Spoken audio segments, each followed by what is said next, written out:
दोस्तों आदाब, अस्सलाम वालेकुम। आज मैं फिर एक बार हाजिर हूं अपनी मुहिम में जिसका नाम है जरूरत बदलाव की। जो पुलिस और वकील, ये दो ऐसे पेशे हैं, ऐसी रोजी है, क्या कहते हैं, समाज है, जिन्हें मैं अपनी भाषा में समझता हूं कि ये बहुत बहुत ही ईश्वर ने इनको मौका दिया है। ईश्वर ने इनको बहुत जिंदगी में बहुत कुछ कर पाने के लिए मौका दिया है। लेकिन ये दो ऐसे पेशे हैं जिसमें ज्यादातर का मतलब बहुत ज्यादातर लोग, पुलिस और वकालत में बहुत ज्यादा आबादी ऐसे लोगों की है जो इसका पूरा पूरा इस्तेमाल अपनी उस चीज के लिए नहीं कर पा रहे हैं जो ये लाइफ में जिसके लिए करना चाहते हैं। बच्चों के लिए, ऑनर के लिए, सम्मान के लिए, वैल्यू के लिए, सेवा के लिए, जो इनको ईश्वर ने, समाज ने, सरकार ने जो इनको जिम्मेदारियां दी हैं, इनके पास बहुत कुछ कर पाने की ताकत दी है। इनके पास बहुत कुछ पा लेने का भी मौका है। लेकिन ये दोनों लोग, ज्यादातर आबादी इनकी, मैं सभी वकील या सभी पुलिस को नहीं कहता हूं, अक्सर ऐसे पुलिस वाले भी और ऐसे वकील भी दिख जाते हैं। ऐसे वकील भी दिख जाते हैं जो 1 रुपए में भी किसी गरीब का केस लड़ लेते हैं, और ऐसे पुलिस वाले भी दिख जाते हैं जो दीपावली का दिया ना बिकने पर खुद से अपने स्टाफ से खरीदवा लेते हैं।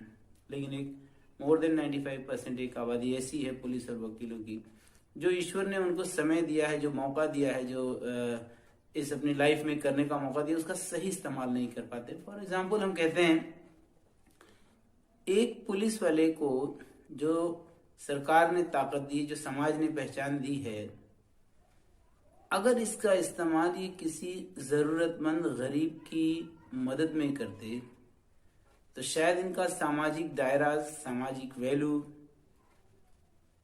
ये बहुत ज्यादा होता। सोचो, किसी गांव में, किसी गली में, किसी क्षेत्र में अगर दो लोगों के बीच में किसी वजह से लड़ाई और कोई आदमी नाजायज परेशान किया जा रहा है, आप अगर उसकी मदद कर सकते तो आपका उस गली में, उस गांव में, उस समाज में कितना सम्मान बढ़ता। लेकिन एक बड़ी आबादी हमारी पुलिस में भी ऐसी है जो इस बात का ध्यान दिए बिना कि कौन सही है कौन गलत है, कौन मर रहा है कौन जी रहा है, कौन नाजायज परेशान किया जा रहा है कौन जायज परेशान किया जा रहा है, सिर्फ इस बात पर कि किसका पौवा बड़ा है, किसकी ताकत बड़ी है, किसका पैसा ज्यादा है, उस बेस पर वो एक तरफा अपने को मोड़ लेते हैं।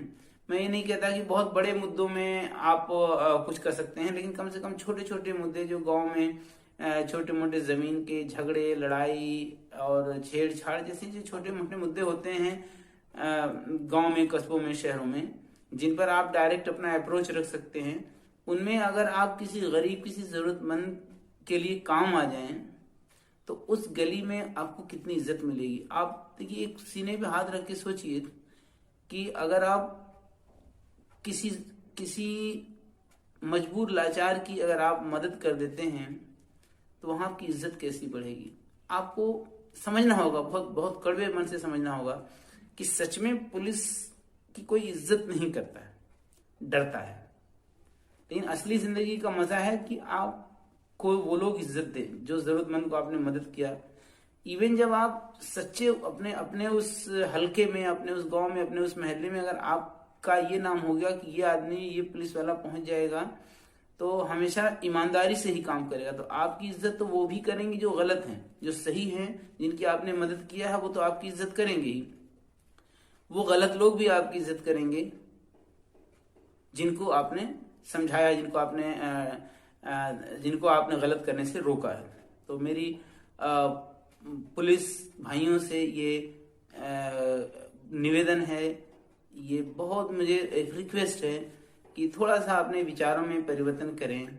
और ऐसा करके आप देख लीजिए, क्या आप करोड़पति अरबपति तो बन नहीं गए, आपके 10-20 हजार रुपए महीने में ज्यादा हो गए। और आप ये सब किसके लिए करते हैं? सिर्फ अपने लिए नहीं करते हैं। आप ये जानते हैं पूरा चैनलाइज सिस्टम है, कैसे आप करते हैं। तो फिर क्यों ना आप एक ऑनेस्ट बन करके ही रहें, क्यों ना आप जरूरतमंद की दुआएं लें, क्यों ना आप मजबूर की दुआएं लें, आप इज्जत भी कमा सकते हैं, शोहरत भी कमा सकते हैं। और मैं तो ये समझता हूँ आप जो चीजें पैसा इकट्ठे करने में करते हैं ना, उससे ज्यादा चीजें आपकी हो जाएंगी, आपकी जरूरत की चीजें पूरी हो जाएंगी अगर आप ऑनेस्ट रहेंगे। आप सोचिए समाज में वैल्यू आपकी कितनी होगी, आपकी इज्जत होगी, आपका धाक रहेगा, हर गलत आदमी आपसे डरेगा भी। ठीक है, यही बात वकील के लिए भी है। वकील को भी ये चाहिए कि कोई अगर जरूरतमंद है, मैं तो वकील के लिए नहीं कहूंगा, उनका पेशा भाई, उनको कोई सैलरी मिलती नहीं है, लेकिन सिर्फ अपने वकालत में इस बात का ध्यान दें कि जो जरूरतमंद है, जो गरीब है, और ज्यादातर वकील, मुझे लगता है कि वकील में ये परसेंटेज ज्यादा अच्छा है। काफी वकील, करीब करीब 20% वकील तो ऐसे हैं जो जरूरतमंदों की मजबूरियां समझते हैं और उनकी मदद करते भी हैं। लेकिन उनमें भी एक बड़ा तबका ऐसा है जो सिर्फ ये देखता है कि कैसे गलत को सही, सही को गलत कर दिया है। मैं आपके जो आपका जो पेशा है उसमें मैं बहुत गहराई से नहीं जानना चाहता, बस मैं एक ऊपर ऊपर की ये बात कर रहा हूँ कि जो जरूरतमंद हैं, जिन्हें परेशान किया गया, जिनके खिलाफ जायज नहीं हो रहा है, जिन्हें नाजायज परेशान किया जा रहा है, और वो गरीब हैं, मजबूर हैं, इस वजह से उनको, देखिए दो तरह के परेशान लोग हैं, एक तो पावर वाले, पैसे वाले हैं, और एक वो जो गरीब हैं।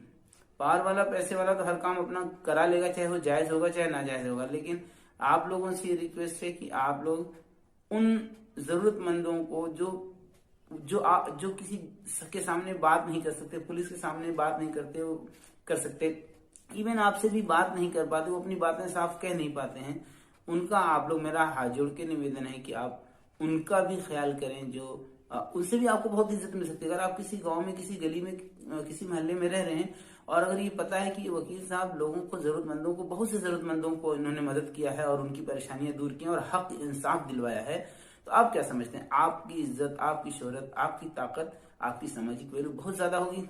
अदरवाइज आप देखते हैं क्या होता है, काफी वकील जो ज्यादा बेंदाजी करते हैं, तो आपने देखा भी होगा समाज में अक्सर हम देखते रहते हैं, किसी का दलाल बन के रहने से अच्छा है कि आप उस बड़े केस में जाइए ना, या बड़े केस में मैं बड़े केस की बात भी नहीं कर रहा हूँ। बड़े केस का मतलब जिनमें दोनों तरफ पावरफुल लोग होते हैं, उनमें उनकी मैं बात ही नहीं कर रहा हूँ। उसमें आप जो कर रहे हैं मैं उस पर कोई अपनी टिप्पणी नहीं रखना चाहता। लेकिन वो केस जिसमें एक जरूरतमंद, मजबूर, लाचार को सताया जाता है, उसमें आप लोग से हाथ जोड़ के निवेदन है कि आप इससे, मेरे निवेदन में आपका फायदा है, चाहे पुलिस के लिए हो, चाहे पुलिस के लिए हो या वकील के लिए हो, मेरे निवेदन में आपका फायदा है कि आपका सामाजिक स्तर, आपकी सामाजिक वैल्यू, आपकी धाक, आपकी इज्जत, आपकी पहचान, आपसे प्यार, आपसे मोहब्बत लोगों की बहुत बढ़ जाएगी अगर एक थोड़ी सी चीजों पर अपना ध्यान दे दें। और मेरा ये लगभग दावा है कि आपका पैसा उससे कम नहीं होगा और ज्यादा ही होगा। आप जिन बच्चों, जिन बीवी के लिए आप सामाजिक वैल्यू अपनी बढ़ाना चाहते हैं, क्या वो भी एक वैल्यू नहीं? अगर आपकी समाज में इज्जत हो, आपके बेटे, आपकी बीवी, बच्चे से कहीं लोग मिलें और लोग कहें नहीं आपके हस्बैंड ने ये बड़ा अच्छा काम किया, तो क्या वो आपकी एक कमाई नहीं है? वो भी एक कमाई है।